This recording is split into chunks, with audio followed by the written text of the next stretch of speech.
ಎಲ್ಲರಿಗೂ ನಮಸ್ಕಾರ. ಇವತ್ತು ನಾವು ಸೋರೆಕಾಯಿ ಸಾಂಬಾರು ಮಾಡ್ತಾಯಿದ್ವಿ. ಅದಕ್ಕೆ 2 ಸೋರೆಕಾಯಿ ತೊಗೊಂಡಿದ್ದೀನಿ, ಚಿಕ್ಕ ಚಿಕ್ಕದು. ನಾನು ಮಾಡ್ತಾನೆ ಏನೇನು ಬೇಕು ಅಂತ ತೋರಿಸ್ತೀನಿ. ನಾನೀಗ ಒಂದು ಸೋರೆಕಾಯಿ ತೊಗೊಂಡು ಕಟ್ ಮಾಡ್ಕೊಳ್ತಾ ಇದ್ದೀನಿ.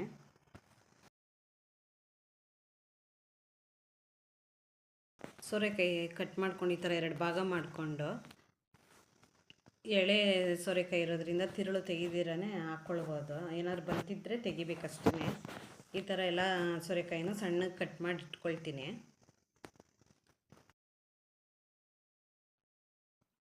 ಎರಡು ಸೋರೆಕಾಯಿನ ಕಟ್ ಮಾಡಿ ಇಟ್ಕೊಂಡಿದ್ದೀನಿ. ಇಷ್ಟಾಗಿದೆ. ಈಗ ರುಬ್ಕೊಳ್ಳೋದಕ್ಕೆ ಏನೇನು ಬೇಕು ಅಂತ ಖಾರಕ್ಕೆ ತೋರಿಸ್ತೀನಿ.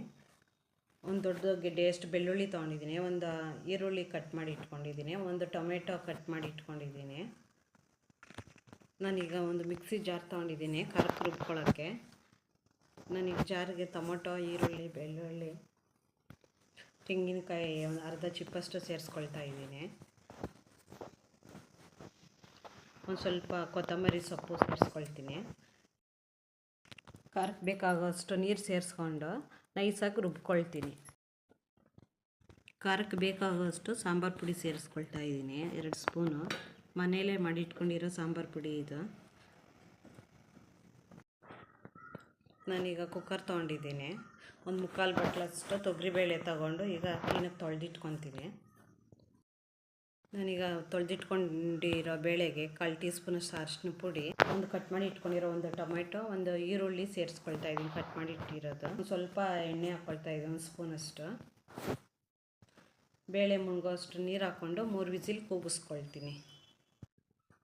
ನಾನೀಗ 3 ವಿಸಿಲ್ ಕೂಗಿಸ್ಕೊಳ್ತೀನಿ.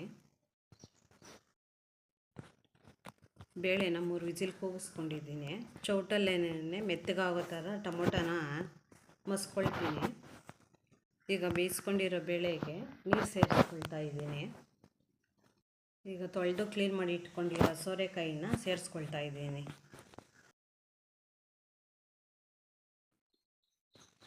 ನಾನೆಲ್ಲ ಸೋರೆಕಾಯಿನೂ ಸೇರಿಸ್ಕೊಂಡಿದ್ದೀನಿ. ಬೇಳೆ ಜೊತೆ ಮಿಕ್ಸ್ ಆಗೋ ಥರ ಒಂದು ರೌಂಡು ಮಿಕ್ಸ್ ಮಾಡಿಕೊಡ್ಬೇಕು. ಕುದೀತಾ ಇರೋ ಸೋರೆಕಾಯಿಗೆ ಖಾರ ಸೇರಿಸ್ಕೊಳ್ಬೇಕು. ಖಾರನ ಸೇರಿಸ್ಬಿಟ್ಟು ನೀಟಾಗಿ ಮಿಕ್ಸ್ ಮಾಡಿಕೊಡ್ಬೇಕು. ನಮಗೆ ಸಾಂಬಾರಿಗೆ ನೀರು ಎಷ್ಟು ಬೇಕು ಅಷ್ಟು ಸೇರಿಸ್ಕೊಂಡು ರುಚಿಗೆ ಬೇಕಾಗೋಷ್ಟು ಉಪ್ಪು ಸೇರಿಸ್ಕೊಳ್ಬೇಕು. ಸೇರಿಸ್ಬಿಟ್ಟು 2 ನಿಮಿಷ ಚೆನ್ನಾಗಿ ಉಪ್ಪು ಖಾರ ಹಿಡಿಯೋವರೆಗೂ ಚೆನ್ನಾಗಿ ಸೋರೆಕಾಯಿಗೆ ಬೇಯಿಸ್ಕೊಳ್ಬೇಕು. ನಾನೀಗ ಸಾಂಬಾರಿಗೆ ಒಗ್ಗರಣೆ ಮಾಡ್ಕೊಳ್ತೀನಿ. ಒಂದು ಬಾಣಲಿ ಇಟ್ಕೊಂಡು ಎಣ್ಣೆ ಹಾಕ್ಕೊಂಡಿದ್ದೀನಿ. ಎಣ್ಣೆ ಬಿಸಿ ಆದಮೇಲೆ ಸಾಸಿವೆ ಹಾಕ್ಕೊಂಡು ಸಿಡಿಸ್ಕೊಳ್ತೀನಿ. ಸಾಸಿವೆ ಸಿಡ್ದಾದ್ಮೇಲೆ ಕರಿಬೇವು ಸೇರಿಸ್ಕೊಳ್ತಾ ಇದ್ದೀನಿ. ಸಾಂಬಾರಿಗೆ ಈಗ ಮಾಡಿ ಇಟ್ಕೊಂಡಿರೋ ಒಗ್ಗರಣೆ ಸೇರಿಸ್ಕೊಂಡು ಚೆನ್ನಾಗಿ ಮಿಕ್ಸ್ ಮಾಡ್ಕೊಳ್ಬೇಕು. ಒಗ್ಗರಣೆ ಹಾಕಾದ್ಮೇಲೆ ಒಂದು ಚೆನ್ನಾಗಿ ಕುದಿಸ್ಕೊಳ್ಬೇಕು. ಚೆನ್ನಾಗಿ ಕುದಿಸ್ಕೊಂಡ್ರೆ ರೆಡಿ ಆಗುತ್ತೆ.